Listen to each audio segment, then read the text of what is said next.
안녕하세요. 저는 성경 속에 감춰져 있는 하나님의 비밀이 되신 예수 그리스도에 관한 신비의 말씀을 전하는 영마루입니다. 오늘은 신약 성경 로마서 12장 1절 한 구절의 말씀 속에 기록되어 있는 너희 몸을 거룩한 산 제사로 드려라는 제목의 말씀을 통하여 성령 하나님께서 우리에게 가르쳐 주시는 비밀의 말씀을 깨닫고자 합니다. 그럼 12장 1절 본문 말씀을 열도록 하겠습니다.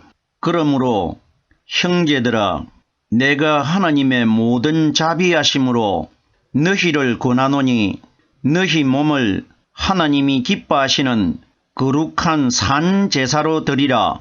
이는 너희의 드릴 영적 예배니라.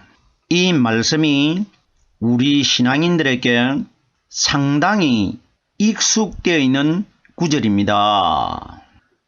그럼 여기에 이 로마서를 사도 바울이 기록했는데, 사도 바울이 형제들아 이렇게 하는 것은 이 땅에 오신 성령 하나님 예수 그리스도께서 우리를 부르는 소리입니다. 그 로마 사람도 죽어버렸고 바울도 없는데 오직 이 말씀만 현재 이 땅에 살아가고 있는 우리들에게 남아있다는 것은 이 말씀이 우리들에게 말씀하신 것이라는 것입니다. 자, 보세요. 현재 살아있는 나에게 해당되는 것이지 죽고 없는 사람에게 해당되는 말씀은 아닙니다. 왜? 하나님의 말씀은 살아있기 때문에 산 사람끼리 연관되어 있는 것이지 죽은 사람과 연관되는 것 아닙니다. 내가 죽고 난 이후에 내 후세대 사람들과 연관되는 말씀이 되어버립니다. 그럼 여기에 바울이 형제들아 하는 것은 바울처럼, 바울은 성령의 사람 아닙니까? 다메섹에서 예수님의 빛을 받았기 때문에 성령 받은 사람입니다. 그럼 바울이 말하는 형제가 누구냐? 이 땅에서 성령 받은 사람들을 형제라고 합니다. 결론적으로 바울이 형제들아 하는 것은 성령 그리스도께서 우리를 형제라고 말씀하신 것입니다. 자, 보세요. 바울이 성령의 상징이라는 것은 성경에 어디에 명확하게 기록이 되어 있느냐 하면은 고린도후서 11장 2절에 보면은 바울이 이런 말을 합니다. 내가 너희를 정결한 처녀로 한 남편인 그리스도에게 드리려고 중매하려 함이라, 이렇게 기록이 되어 있습니다. 그러면은 정결한 처녀는 이 땅에서 성령으로 말씀 깨달고 있는 사람들을 정결한 처녀라고 합니다. 처녀는 이 세상에 여러 명인데 남편은 한 분밖에 없다는 것입니다. 그러면은 그 남편이 누구냐? 무덤 속에서 유일무이하게 이 세상에서 부활하신 그리스도를 한 남편이라고 합니다. 그러면은 마지막 심판날 한 남편인 그리스도에게 우리 신부들을 중매하시는 분, 중간에서 중개 역할을 하시는 분이 누구냐? 성령이라는 겁니다. 그러면은 바울 자기가 남편인 그리스도에게 우리 정결한 처녀를 중매해서 드리려고 노력하고 있다. 이 땅에 역사하시는 성령이 바로 바울의 실체라는 겁니다.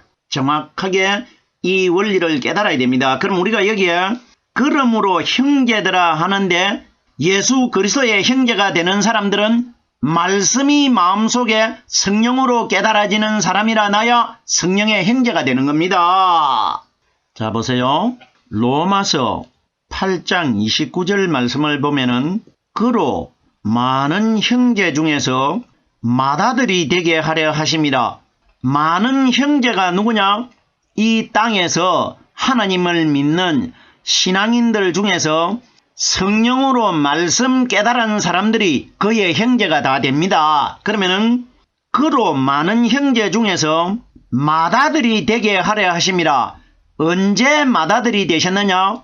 무덤 속에서 성령 세례를 받고 부활하셨을 때에 그때에 인류 최초로 반석이 되신 하나님 몸속에서 예수 그리스도께서 태어나셨기 때문에 그분이 맏아들이 되셔가지고 하나님 우편에 2019년 동안 혼자 앉아 계십니다. 이분이 맏아들인 것입니다. 그러면은 마지막 심판날 이 땅에서 성령으로 말씀 깨닫고 있는 사람들이 우편에 앉아 계신 그리스도의 형제가 될 것이라 이 원리라 말입니다. 자 보세요. 형제에 관하여 한 곳을 더 참고를 해보겠습니다.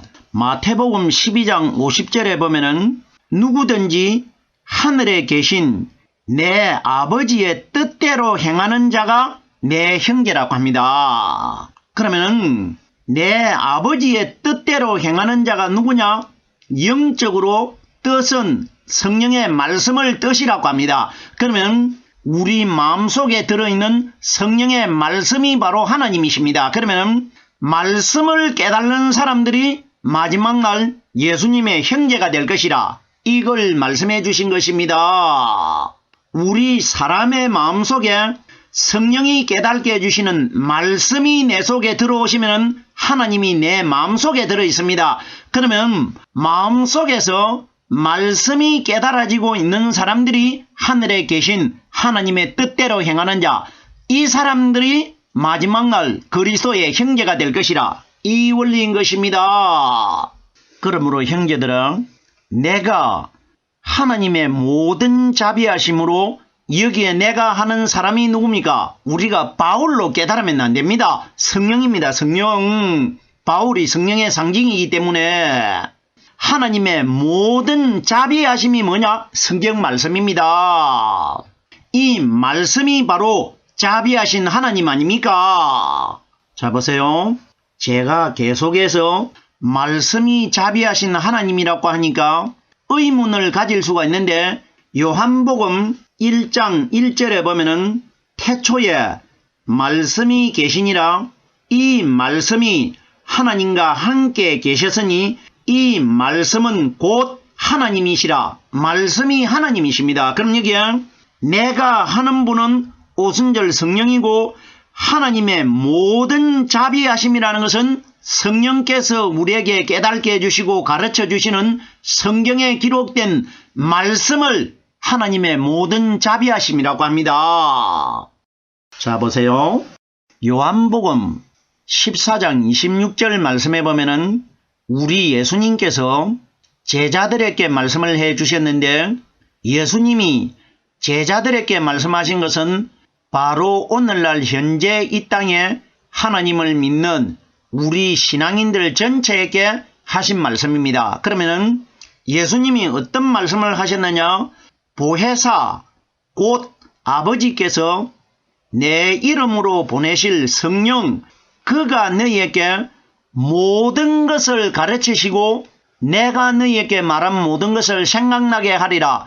모든 것이 뭡니까? 성령은 성경에 기록되어 있는 하나님의 자비하신 이 말씀 모든 것을 우리에게 다 가르쳐 준다고 예수님이 말씀하셨습니다. 그럼 여기에 내가 하나님의 모든 자비하심으로 하는 것은 오순절날 이 땅에 임하신 바울의 실체가 되신 성령님의 하실 일을 바울이 말해주고 있는 겁니다. 바울 자기의 이야기가 아닙니다. 오순절날 오신 성령님이 하실 일을 미리 말씀해주고 있는 겁니다. 내가 하나님의 모든 자비하심으로 너희를 권하노니 너희가 누구냐? 이 땅의 신앙인들입니다. 그러면 오순절날 이 땅에 임하신 성령님은 우리에게 계속해서 2019년 동안 말씀을 가르쳐 주시고 말씀을 깨닫게 해주시기 위하여 우리 사람의 마음문 바깥에서 문을 두드리고 있다는 것입니다. 이것이 내가 너희를 권하노니 성령이 우리에게 하나님의 말씀을 가르쳐 주시기 위하여 우리에게 매일 권하고 있다는 것입니다. 이 말씀이 어디에 기록이 되어 있습니까? 계시록 3장 20절 말씀해 보면은 볼지어다 내가 문 밖에 서서 두드리노니 누구든지 내 음성을 듣고 문을 열면 내가 그에게로 들어가 그로 더불어 먹고 그는 나로 더불어 먹으리라. 이 원리라 말입니다. 음성이 뭡니까? 성령이 가르치는 말씀 아닙니까? 그럼 보세요. 너희를 권하노니 오순절날 이 땅에 임하신 성령이 이 땅에 오셔가지고 우리들에게 말씀을 계속해서 끊임없이 우리 마음문 바깥에서 문을 두드리면서 권하고 있다. 이 원리라 말입니다. 생각해 보세요. 죽고 없는 바울이 어떤 로마에 있는 사람들에게 말한 것이다. 이 방향으로 깨달아 버리면 우리가 어떻게 하나님을 믿을 것입니까? 말씀을 통해 가지고 예수님을 깨달아야 하나님을 믿을 수가 있는 것인데, 그럼 여기에 바울이 로마 사람들에게 말한 것이다. 이렇게 깨달아 버리면 우리의 믿음은 무엇을 가지고 믿을 것입니까? 결단코 우리들이 알고 있는 일반적인 간단한 원리가 아닙니다. 너희를 권하노니 너희 몸을 하나님이 기뻐하시는, 자 보세요. 우리의 몸은 두 가지가 있습니다. 한 가지는 죄를 지은 몸, 부모님을 통하여 받은 이 몸을 가리키는데, 그럼 여기에 바울이 말한 것은 바로 하나님이 우리에게 말씀하신 것입니다. 그러면 너희 몸을 하나님이 기뻐하는 몸으로 하나님께 드리라. 이건 마지막 심판날입니다. 하나님이 기뻐하시는 몸은 어떤 몸이 기뻐하는 몸인지는 마지막 심판날 판결이 납니다. 그러면 하나님이 기뻐하시는 몸은 무덤 속에서 부활하신 성령 그리스도의 몸을 기뻐합니다. 자 보세요. 우리 예수님께서 처음에 초림으로 태어나실 때는 죄를 가진 흙으로 만드는 마리아라는 처녀 몸 속에서 태어나셨습니다. 그리고 우리 예수님이 이 땅에서 죄를 짊어지고 33년을 사시다가 무덤 속에 장사가 되셔가지고 3일날 거룩한 하나님의 몸으로 반석 속에서 부활을 하십니다. 그럼 우리의 몸이 두 가지 있다는 것을 어떻게 깨달을 수가 있느냐? 성경이 우리에게 증거를 합니다. 자 보세요. 고린도전서 15장 44절 말씀해 보면은 육신의 몸으로 신고 신령한 몸으로 다시 사나니 육의 몸이 있은즉 또 신령한 몸도 있을 것이라, 이렇게 기록이 되어 있습니다. 자 보십시오. 육의 몸으로 심었다는 것은 흙으로 만드는 우리 사람의 마음속에다가 성령의 말씀의 씨를 심었다. 말씀이 깨달아지는 것이 씨고 말씀입니다. 씨가 말씀입니다. 그럼 보십시오. 육의 몸으로 심고 죄를 가지고 있는 몸으로 성령의 말씀을 우리 마음속에 심을 것이라 이겁니다. 신령한 몸으로 다시 사나니 마지막 심판날 말씀이 내 속에 들어있기 때문에 이 말씀이 증거가 돼가지고 보증이 돼가지고 내가 신령한 몸으로 다시 살 것이라, 이 원리인 것입니다. 신령한 몸으로 다시 사나니 육의 몸이 있은즉 또 신령한 몸이 있느니라. 이건 예수님이 미리 보여주셨지 않습니까? 육의 몸으로 태어나셨다가 무덤 속에 장사되셨다가 신령한 하나님의 영적인 몸으로 거듭 살아나셨지 않습니까? 그러면 예수님이 보여주신 것은 우리가 마지막 날 심판날 육의 몸은 없어지고 예수님과 똑같은 신령한 몸으로 다시 살아날 것이라, 이걸 우리에게 보여주신 분이 유일하신 예수 그리스도 아닙니까? 자 그럼 보세요. 바울이 너희 몸을 하나님이 기뻐하시는 몸으로 드리라고 합니다. 그러면은 하나님이 기뻐하시는 몸이 어떤 몸이냐? 마태복음 3장 17절 말씀해 보면은 예수님께서 요단강에서 물속에 들어가셨다가 물 위로 올라오니까 하늘에서 성령이 비둘기 형체로 내려오셔가지고 예수님 위에 임합니다. 이때에 하늘에서 소리가 들립니다. 어떤 말씀이 들리느냐? 이는 내 사랑하는 아들이요 내 기뻐하는 자라, 이렇게 기록이 되어 있습니다. 요단강 사건은 예수님이 공생의 일을 시작하실 때에 미리 보여주신 사건인데, 이 요단강 사건이 예수님이 3년 6개월 이후에 무덤 속에서 성령 세례를 받고 부활하시는 장면을 요단강에서 하나님이 미리 보여주신 사건입니다. 우리가 교회에서 어떤 물을 그릇에 담아와가지고 머리에 발라놓고 예수님의 이름으로 세례를 베풀었다, 이런 이야기 결단코 아닙니다.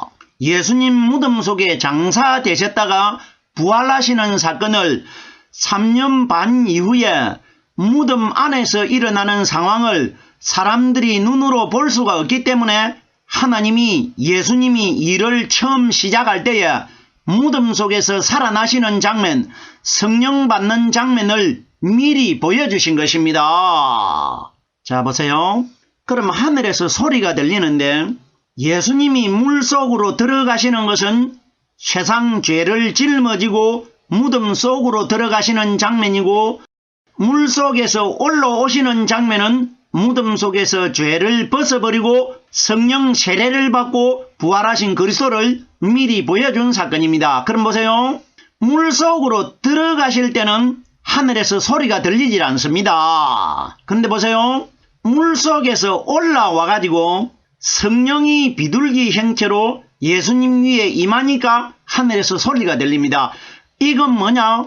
무덤 속에서 부활하셨다가 오순절날 이 땅에 임하신 성령을 우리가 받아야 하나님의 음성을 들을 수 있다는 것입니다. 그럼 보세요.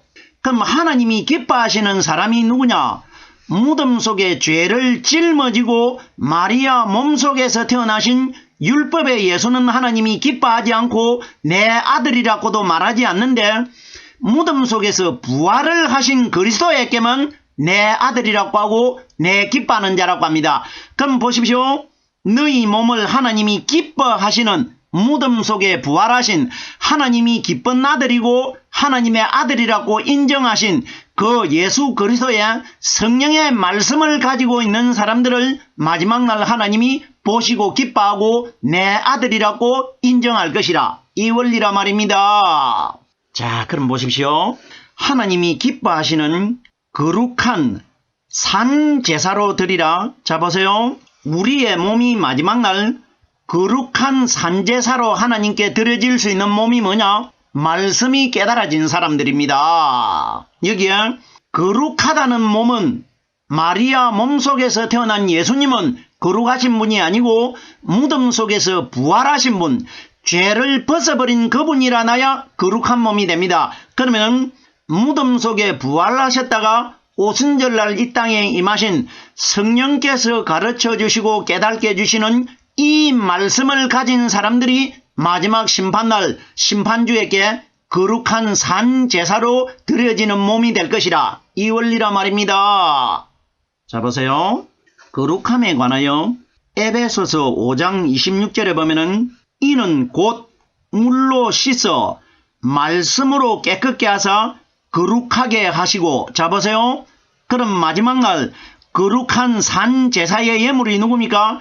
이 땅에서 말씀으로 죄를 씻은 사람이 하나님께 거룩한 산 제사의 예물이 된다, 이 원리라 말입니다. 거룩한 산 제사로 드리라. 산 제사라는 것은 죽은 제사가 있기 때문에 산 제사가 있는 겁니다. 그러면 하나님은 죽은 제사는 받지 않고 산 제사만 받는다. 그럼 죽은 제사는 마리아 몸속에서 태어나셔가지고 이틀 동안 장사되어 있는 예수님이고, 산 제사는 3일날 부활하신 그리스도라 말입니다. 그럼 보세요.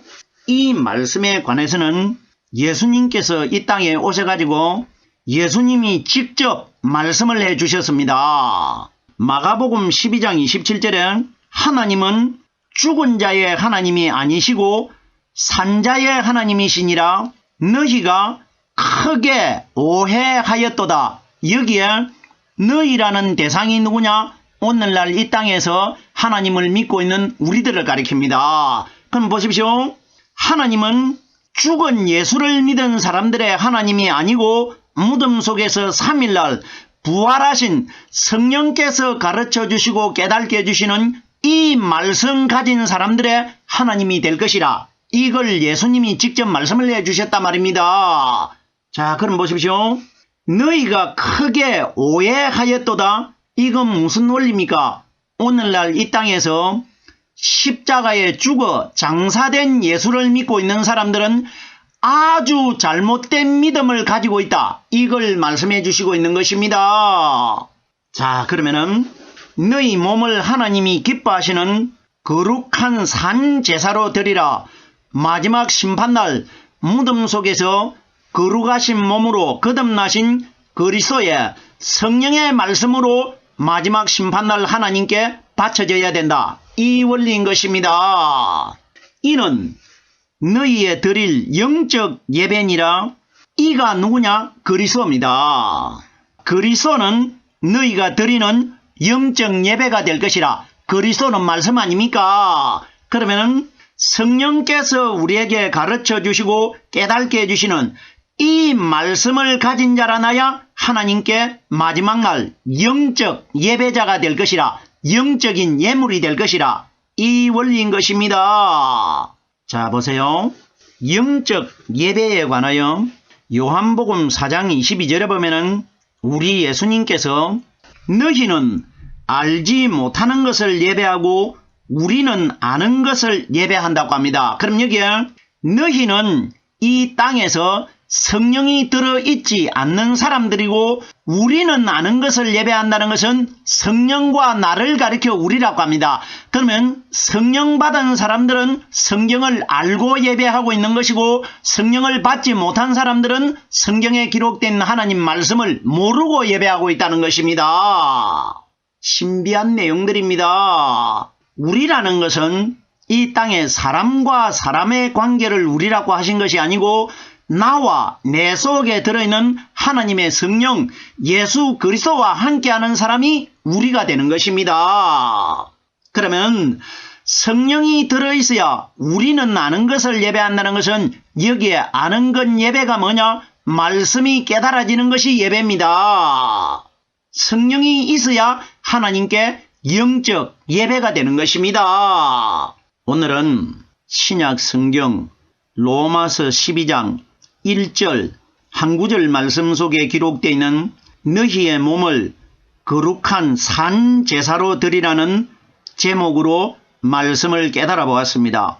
오늘은 여기까지만 하겠습니다.